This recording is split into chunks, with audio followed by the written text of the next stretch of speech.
네, 시청자 여러분, 경기도 최대적 격전지 남양주로 왔습니다. 을 지역에 있는 곽관영 후보 사무실에서 남양주의 가불병 새 후보와 함께 합동 토론회를 하기로 했습니다. 확실히 말씀드리는데 4월 10날 투표만 제대로 하시면 이 세 사람 다 여의도 갈 것이 확실합니다. 저희 고성국 TV와 곽관영 TV, 윤학준 TV 새 유튜브가 함께 녹화 생방송하고 있습니다. 곽관영 TV 시청자 여러분들 감사하고 반갑다는 박수 보내드리겠습니다. 그 구독자 몇 명이에요? 저희 비슷한 수준입니다. 저희도 1000명 좀 부탁드리겠습니다. 네, 그럼 곽관영 TV도 1000명 여러분들이 부탁드립니다. 만들어주십시오. 남양주를 사랑하고 남양주가 사랑하는 국민의힘 남양주시을 국회의원 후보 곽관용입니다. 특별히 우리 고성국 TV를 사랑해 주시는 애청자 여러분께서는 저희 대한민국의 역사와 발자취를 지켜오신 여러 선배님들이 많으신데요. 저는 80년대생입니다. 과거의 역사를 뿌리를 잘 알고 지켜나가는데 일조할 수 있는 후배가 될 수 있도록 열심히 노력할 거고요. 오늘도 많은 시청 또 많은 관심 해주시면 감사드리겠습니다. 총선을 이제 20일 앞두고 있는데 총선에서 승리해서 윤석열 대통령을 성공시켜야 한다. 우리 현대사에서 어떤 위상을 갖고 있는 정부인가? 우리가 지켜야 될 가치가 도대체 뭐길래 윤석열 정부를 이렇게 지키려고 하고 윤석열 대통령을 이렇게 지키려고 하는가? 윤석열 정부에서 정권 초기부터 지금까지 꾸준하게 지키려고 노력해왔던 가치는 공정과 상식 이외에 또 자유라는 것이 있습니다. 이 자유라는 것이 얼마나 소중한 것인지 저희 같은 30대들은 태어날 때부터 주어졌기 때문에 잘 모를 수도 있는데요. 이것들을 지키기 위해서 피 흘려왔던 수많은 선열들이 계십니다. 이제 그런 것들의 가치가 훼손되고 왜곡되어 둔 것을 이번 윤석열 정부에서는 정말 올바른 방향으로 올바른 정책을 통해서 다시금 세우려고 한다는 의미에서 진짜로 이게 애국과 우리 대한민국의 뿌리를 지키려고 한다라는 아주 절실한 소명이 있다라는 생각을 항상 늘 하고 있고요. 지금의 시기가 비상한 이유는 지금의 현재 저희 윤석열 정부가 추진하고 있는 일들이 대한민국에서 과거 5년 동안 10년 동안 꼭 했어야 하는 일임에도 불구하고 하지 못했던 일들이기 때문입니다. 최근에 여러 가지로 논란이 되고 있는 의대정 관련된 문제라든지 인기 떨어질까 봐 밀어놨던 전기세 인상이라든지 이런 부분들을 사실은 정상화시키는 데만 해도 2, 3년의 시간이 걸리는데 이런 것들을 차근차근 윤 정부에서 해나가고 있는 중에도 불구하고 이런 보이지 않는 노력들 이면에 숨겨져 있는 다른 것들만 계속해서 끄집어내서 공격하는 세력들 때문에 정말 대한민국을 위해서 대한민국의 자유를 지키기 위해서 꼭 필요한 일들이 감춰지고 있습니다. 저희가 이번 총선을 계기로 해서 저희가 총선 때는 또 저희 후보들이 광고판 아니겠습니까? 저희 윤석열 정부가 어떤 노력들을 하고 있는지를 다시금 우리 국민들께 알리고 또 그것들을 바탕으로 저것들은 꼭 필요하겠다. 앞으로 계속 밀어줘야겠다라는 생각을 하게끔 만들어서 저희가 모두 다 승리하고 결국 우리 윤석열 정부가 궁극적으로 추구하고 있는 목표에 다가갈 수 있도록 일조하는 한 사람 한 사람이 되어야 한다고 생각합니다. 저희 남양주에서 저희 가불병 세 사람의 후보가 앞장서겠습니다. 승리할 수 있어요. 제가 40년 이제 정치 선거 취재를 쭉 해보면 앞서 나가다가 끝까지 지키는 선거는 진짜 어려워요. 늘 조금 앞서가는 자들이 나중에 역전 나갑니다. 그리고 마라톤도 2등 전략이 제일 효과적이라고 그러잖아요. 1등 뒤에 바짝 붙어가다가 1등으로 뛰는 마라토너의 숨소리까지 들어가면서 가다가 막판에 추월해서 차이를 확 벌려버리는 것이거든요. 우리 경기도 지역은 대체로 우리 국민의힘 후보들이 혼전을 벌이지만 앞서가는 데는 별로 없는 것 같아요. 근데 이 상황이 우리가 선거하기에는 훨씬 더 편하고 유리합니다. 이제 시작이고 충분히 역전시킬 수 있다. 그 아주 절박한 심정으로 지금 총선에 임하고 계신데 며칠 있으면은 이제 보기 어려운 사람들이 될 거다. 여의도 들어가면 또 그것대로 바쁘거든요. 네. 자, 저도 사실은 본업이 정치학과 민주주의를 공부하고 가르치는 연구자입니다. 대한민국 저출생이라든지 여러 근본적인 문제들을 해결하기 위해서 교육위에서 좀 활동하고 싶다라는 목표를 가지고 있고 특별히 말씀하신 정개특위에 좀 참여해서 제가 가진 모든 역량을 좀 쏟아보고 싶다. 제가 이렇게 현장을 다녀보면 저희 국민의힘을 싫어하고 이렇게 멀리 하신다는 느낌보다 이 정치 자체를 혐오하고 계신다는 느낌을 많이 받습니다. 우리 정치가 아까 말씀하신 대로 정말 모든 국가의 공동체의 방향을 결정하는 상부구조이거든요. 국민들이 정치를 멀리하는 것만큼 비극은 없기 때문에 조금 더 우리 정치를 사랑하시고 또 관심 가질 수 있을 만한 어떤 정치 개혁들, 문화, 제도 이런 부분들을 다 개선하는 데 일조하고 싶다. 그러니까 지금 당장 저희가 치르려고 하는 이 국회의원 선거의 선거제도 자체도 정말 이 누더기 같은 말도 안 되는 제도를 유지하는 이런 병폐들을 뜯어 고치겠다라는 비슷한 목표를 가지고 있다는 말씀드리고요. 저는 80년대생입니다. 86년생이고 만으로 37살의 젊은 후보입니다. 그러니까 대한민국에서 보통 2030 하면 청년이라고 부르잖아요. 근데 저는 우리 대한민국이라는 국가가 지금까지 청년들을 어떻게 바라보고 있었는가에 대한 문제의식을 가지고 있습니다. 제가 지난 대선 즈음에서 칼럼을 하나 써서 기고한 적이 있는데요. 칼럼의 제목이 청년 독립선언이었습니다. 대한민국 청년 독립선언. 사실은 대한민국에서 특히나 이 정치권에서 청년들을 바라보는 시선은 상당히 뭐랄까 수혜가 필요하고 뭔가를 도와줘야 하고 뭔가를 쥐어줘야 말을 듣고 이런 지금 당시에 문재인 대통령도 마찬가지였고 그 대표적인 정책을 브랜드로 내세웠던 후보가 이재명 당시 후보였습니다. 이재명 후보의 청년 정책 중에 1호 기억나는 유일한 청년 정책은 청년 기본소득이었습니다. 돈 몇 푼 쥐어주면 좋아서 표 찍는 존재로 청년들을 바라봤죠. 근데 저를 포함해서 제 주변에 있는 모든 청년들은 사실 그런 존재들은 아닙니다. 실제로 저희는 조국처럼 추미애처럼 반칙하지만 않으면 경쟁을 두려워하지도 않고요. 제 실력으로 제가 노력해가지고 얻은 과실이 더 소중하다고 생각하고요. 그렇게 저희끼리 열심히 경쟁해서 노력한 발전을 가지고 전체적인 파이의 성장을 이뤄내는 것을 추구하는 그런 사람들입니다. 저희가 지난번 대통령 선거 때 윤석열 대통령을 지지할 수 있었던 이유는 바로 그런 가치들을 추구하는 사람들이었고 그것이 공정이고 상식이라고 믿었기 때문입니다. 전 여전히 저희 2030 세대들이 그런 사람들이라고 생각합니다. 그런데 우리 정치권이 이런 사람들에게 내놓는 정책이라는 것은 상당히 이 사람들을 그냥 하나의 객체로 바라보는 것들이라는 생각이 들어서요. 지금 대한민국에 쌓여있는 연금 문제, 노인 문제, 교육 문제가 사실은 다 청년 문제라고 생각합니다. 청년을 기본으로 생각하고 우리의 양육 문제를 얘기하고 돌봄 문제를 얘기하고 또 고령연금과 관련된 문제들을 생각할 때 사실은 해답이 보인다고 생각하고요. 종환 시장님 말씀하신 환경 문제 역시 저희 세대가 짊어져 가야 할 미래의 문제이고요.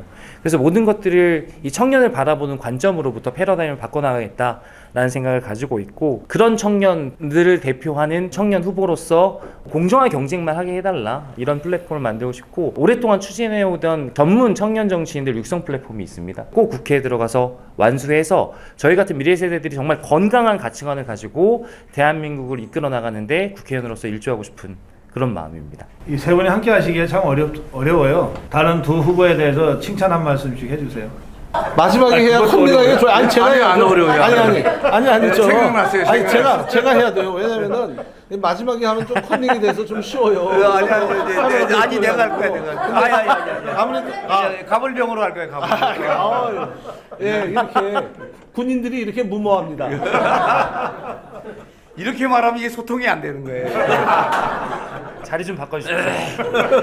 근데 얘 정치를 했구만. 정치를 전공했구만. 그래서 이제 관심 갖고 봤는데 가끔 이제 정치 패널로도 나오고 뚝심 있고 유능한 젊은이입니다. 젊은이. 이 곽가정 후보는 저 오늘 만나는 내일이에요. 이런 분이 여의도를 가셔가지고 정착을 하고 자리를 잡고 대한민국의 비전을 하나씩 채워나가는 겁니다. 그렇지 않으면은 우리의 미래는 없죠. 오늘 만나는 내일 그리고 미래. 제가 지금까지 만나고 경험한 그 사람들 중에 가장 돋보이는 차세대 폭격기예요. 이렇게 웃으면서 농담할 때랑 이렇게 두 분 선배님에 대해서 제가 또 감히 평을 해야 되기 때문에 좀 진지하게 해야 할 것 같습니다. 먼저 우리 가업의 윤학준 후보님께서는 저희에겐 정치인보다는 군인으로 더 유명하십니다. 저는 아직도 후보님께 사령관님 이렇게 부르거든요. 특별히 또 저는 해군 출신입니다. 우리 윤학준 사령관님께서 그 연평도 포격 사건이 있었을 때 발표 명령을 내린 것으로 유명한데 그것을 수행했던 2함대 지휘통제실에서 제가 실제로 2006년도에 근무를 했었습니다. 저희처럼 역사와 뿌리에 대해서 좀 잊기 쉬운 젊은 세대들한테 귀감이 되시는 분이다라는 생각입니다. 이런 선배님들이 계시기 때문에 저희가 대한민국을 누가 지켜오셨고 어떻게 지켜오셨고 거기에 어떤 고통이 따르는지에 대해서 어떤 살아있는 역사를 보고 있는 그런 느낌이라서 또 특별히 또 제가 지금 상대하고 있는 후보가 또 군인 출신입니다. 근데 사실은 너무나 걸어온 길이 상반된 최근까지도 어떤 국가기밀이나 이런 부분들을 본인이 잘 알 텐데도 불구하고 어떤 이득을 얻기 위해서 질문한다든지 이런 해서는 안 될 일을 하는 군인을 상대해야 하는 젊은 후보로서 우리 윤학준 사령관님 같은 선배님의 발자취가 아주 소중하다라는 생각입니다. 그 다음에 우리 조광한 후보님도 역시나 저는 후보님이라고 부르지 않습니다. 저는 아직도 시장님이라고 부릅니다. 조광한 후보님께서 사실은 저와는 당이 다른 소속의 시장님이셨을 때부터 사실은 저는 찾아뵙고 계속 가르침을 받고 있었습니다. 실제로 저희 아버지랑 동갑이시고 아들처럼 생각해 주셔서 그때부터 많은 것들을 배우고 있는데요. 특별히 제가 좀 많이 느끼는 부분은 저희 남양주의 부족한 부분을 많이 채워주고 계신 분이 아닌가라는 생각입니다. 그게 뭐냐면 바로 브랜딩과 컨셉입니다. 저희가 조금 뛰어난 부분이라고 하면 그런 센스, 감각이거든요. 우리 기성세대 선배님들에 비해서 조금 그런 부분은 낮다고 생각하는데 유일하게 저희가 그런 부분들을 여쭙고 경험에 따라서 배울 수 있는 분이 저는 남양주에선 조광한 전 시장님, 조광한 후보가 유일하다고 생각합니다. 기본적으로 역사와 문화와 이런 부분을 통찰한 데서부터 나오는 이 브랜딩 컨셉이라는 것은 아마 남양주에서 정말 귀중한 자산이 될 것이고요. 또 그것들을 설명하시고 저희들 같은 젊은 친구들이랑 소통하실 때도 무엇보다 유머가 있으세요. 그래서 전혀 어렵지 않게 다가갈 수 있기 때문에 그런 부분들은 저도 앞으로 얼마나 길게 정치를 하고 얼마나 길게 지역사회에 봉사할지 모르겠지만 잘 배우고 교본으로 삼아야겠다 이렇게 생각하고 있습니다. 를 해야 득표에 도움이 되는데 옆에서는 아버님 그러고 우리 저 사령관님 해병대 사령관님 꼰대는 자꾸 저희 그 친구라고 그러고 이거 친구 아니 친구 아니에요 형이에요 형. 두 분이 아무리 57년, 58년 이렇게 싸우셔도 저한테는 두 분 다 아버지 뻘이죠. 그렇게 정리하겠습니다. 잘했어. 그렇게 정리하겠습니다. 도끼인 개끼지는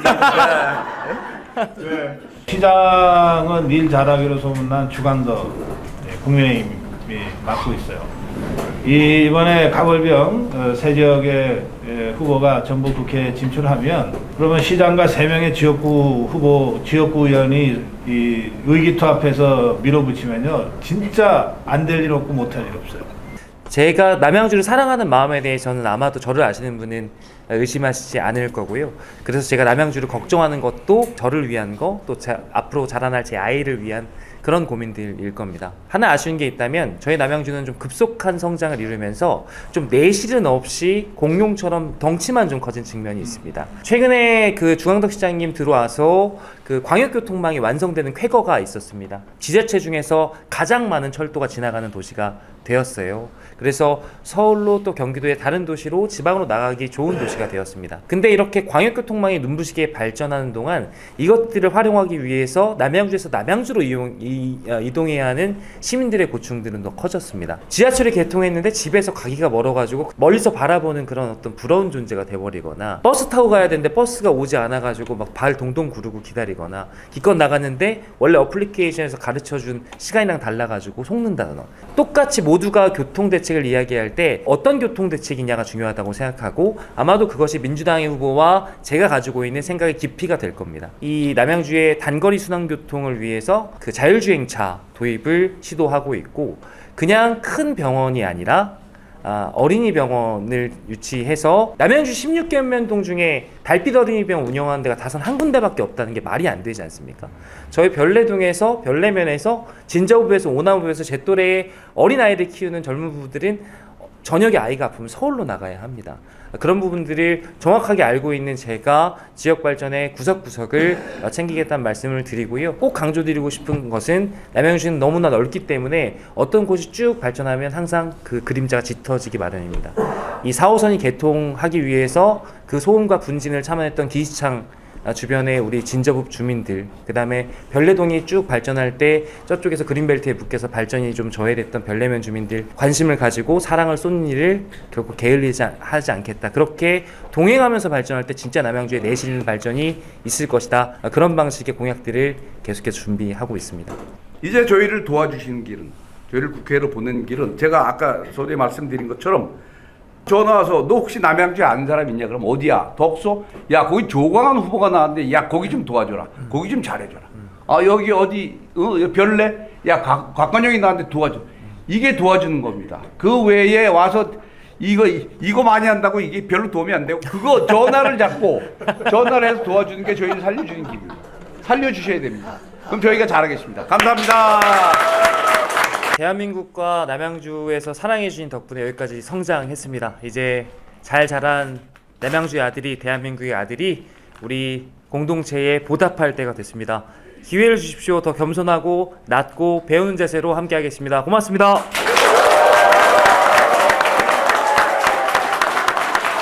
이 영상을 보셨으면 전화기를 일단 들어주세요.